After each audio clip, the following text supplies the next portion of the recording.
આશીર્વાદ આપો. મારે આશીર્વાદ તમારા લેવાના હોય. અમે હે ને મારી 10 કિલો લોટ છે, પછી 2 કિલો તેલ છે, નાવાના આબુ, ધોવાના આબુ, ચટણી, હળદર, મીઠું, મસાલો, ટોટલી વસ્તુ છે. તમારે જે ઘરમાં ઉપયોગ થતો હોય ને, શેમ્પુ, બધું વસ્તુ છે. બરાબર. પછી તમને કઈ ઘટે તો બાપુ છે, બાપુને કહી દેવાનું કે મને આ વસ્તુ ઘટે છે, એટલે બાપુ અમને ફોન કરી દેશે, એટલે અમે પહોંચી જાશું. બાકી તમે ટેન્શન લેવાનું નથી. મિત્રો, આજે આપણે આવી ગયા છે સમઢિયાળા ગામની અંદર. પરિવારમાં માજી અને તેનો દીકરો રહે છે. માજીના પતિ કોરોના કાળમાં જ એક્સપાયર થઈ ગયેલા હતા. દીકરો પોતે આંખેથી અંધ છે. તો આજથી આ પરિવારની અમે સંપૂર્ણપણે જવાબદારી લઈએ છીએ. દીકરો છે, દેખાતું જ નથી. કામમાં પૈસા ક્યાંથી આવે? કોણ કામે, કોણ ઘરમાં? કોઈ નહીં. મતલબ આવક નો કોઈ સ્ત્રોત જ નથી ને? કોઈ છે જ નહીં આવક નો. કઈ રીતે અત્યારે ઘર કેમ ચલાવો છો? રોટલો દઈને ખાલી માંડે. બેન ખવડાવે કેમ? બેન શું કામ કરે? મજૂરીએ જાય બધા. મતલબ અહીંયા કેટલાક દિવસ તમારે રહેવાનું છે કે? અમારા ઘરે ની તો વાત ક્યાં ઘરે ભાઈ પેલા મતલબ કોકવાડા તમારું ઘર છે? કઈ છે જ નહીં. મજૂરી ન્યાય કરતા.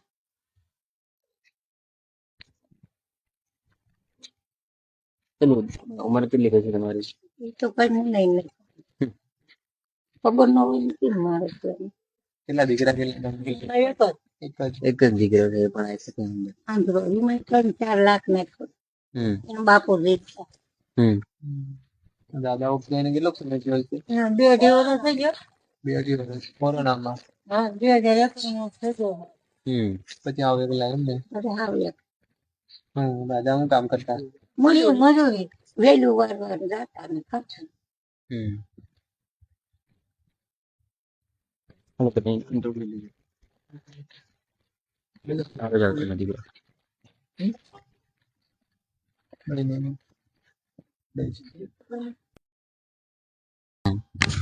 ભાગું તો હાલું ચાક તો એને હાલવાર ન કર ને બેઠા હે.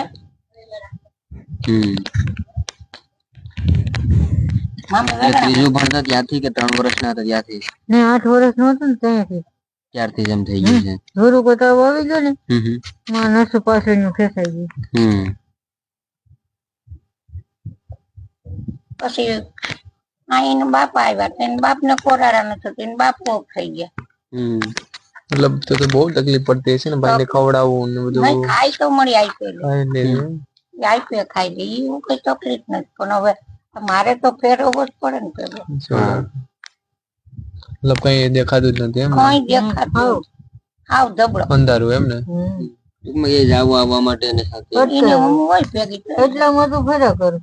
એટલામાં લાકડી લઈને પટકાઈ વાપરે ફર્યા કરે. ગામમાં જઈ આવો કે નહીં? ગામમાં નો રહી શકું. આ નાગબાપા ને ઓટા સુધી રહી શકું. ઓકે, ત્યાંથી પાછા આવતા પડી ગયો. અંદાજો પર ને? હા, અંદાજો કે આટલા પેલા ઉપર આવ્યું છે આપણું.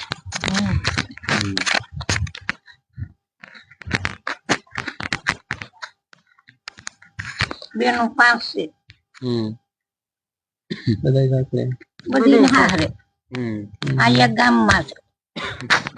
એ કે ઓલી મોટું કે તું બેન માને ને હાસે તો કે હું હોય ત્યાં લગન હાથું પછી એને દીકરી નહીં. બેનને પણ ધન્યવાદ છે કે પોતે સચવે છે. બાકી અત્યારે તો સગા દીકરા પણ નહીં દીકરાનો હાથ, એટલે બેનને બી ધન્યવાદ છે ને તમારા જમાઈને પણ ધન્યવાદ છે કે દીકરાની ફરજ નિભાવે છે પોતે. કે આપ તો તમારો કોઈ સહારો જ ના કહેવાય, સહારો હોવા છતાં બે સહારો કહેવાય એમ. અને એ આપણને ખવડાવે ને હાંસવે એટલે જમાઈને પણ ધન્યવાદ ને દીકરી પેટ દીકરા સમાન જ આપણને થયું છે કે ભાઈ દીકરાની જરૂર નથી પડતી. વળકું ન કરે મને. હું રોડું ને તો એમ કે તું સાની મુની રહેતી હોય ખાઈ લેવાય ને કર. તમે દીકરાની જ ખોડા પડે ટૂંકમાં ક્યારે દીકરી જે પ્રમાણે કોઈ દે મને મારી દીકરી વળકો લઈને હું હજી ભોક આવેલા. દીકરી પણ દીકરા જ કહેવાય ને? એમ જ ને આપણને બધા દીકરો છે ત્યાં પણ એક પ્રકારનું ખોટા ટૂંકમાં કહેવાય ને ભાઈ કે જે આપણને તો અને એને આખું નિભાવે છે દીકરાનું ટૂંકમાં ભાઈ આખું જે ખૂણે ને ક્યાંક ખૂણે કાચ કે ભગવાન ક્યાંક ને ક્યાંક આપણે આપી જ દઈએ. આપી દે. એનો દીકરો મૂલે નારળ પાડવા વયો જાય. પછી જે રીતના એટલે કઈ એમ સાવ ની અંદર ને એટલે તો સાવ ઝાખું ઝાખું પણ નહીં ગયા દીકરો સાથે છું ને માં દીકરો જ રહ્યો. તાણે આ છોકરી તાણે રોટલો દે તો ખાઈ લઈએ. ફેમિલી માટે જ દે કે આપણને કયા ગાદર હોય તો દે નકર પછી ન દે તમે શું કરો ભૂખ્યા હોઈ જાવ તો કઈ ખોઈ જવું પડે ભાઈ. ન હોય તો પછી ન હોય તો પછી ક્યાં જવાનું.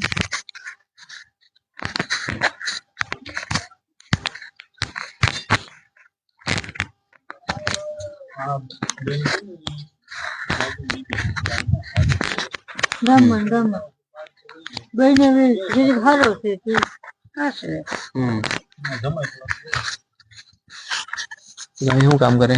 મજૂરી કરે. શું કામ મતલબ? જ્યાં કહું ત્યાં વયા સૈરું ગારવાનું, પાણી ના ઓલા કરવાનું. કેટલું રોજ? રોજ કેટલું હોય છે ભાઈ નું? રોજ તો કઈ એક વાર 200-300 પડે, 250 પડે ભાઈ.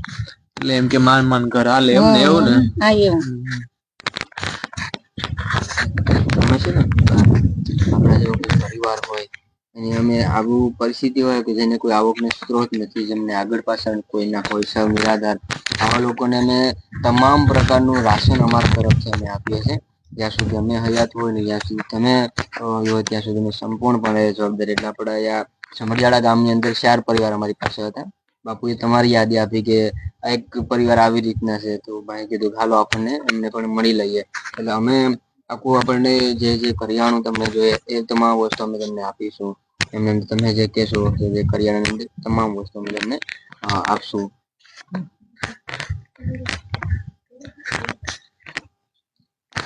ભાઈ ને ક્યાં ગઈ બતાવ્યું દવાખાને હોસ્પિટલ? 3 મહિના અમદાવાદ હર્ષુક ને પૂછો 3 મહિના રહ્યા. 3 લાખ નાખી દીધી ઉસે ઉધારા કરી હવે દવાખાને ભરવાય પડે ને આપણે.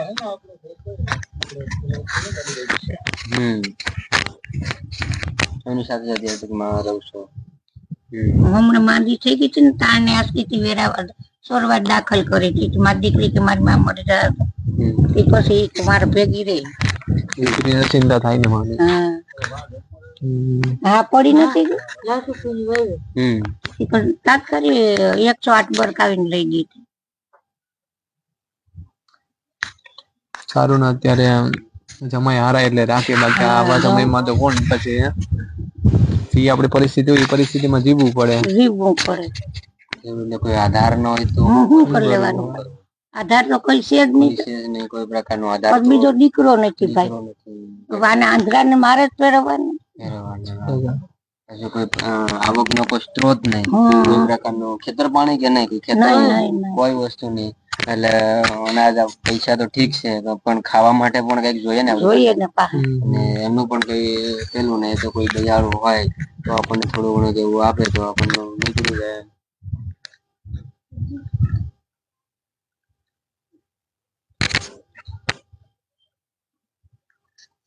ખાવામાં તો વધારે બાજરો બધું ખાઈએ, ઘઉં ખાઈએ ને બાજરો ખાઈએ.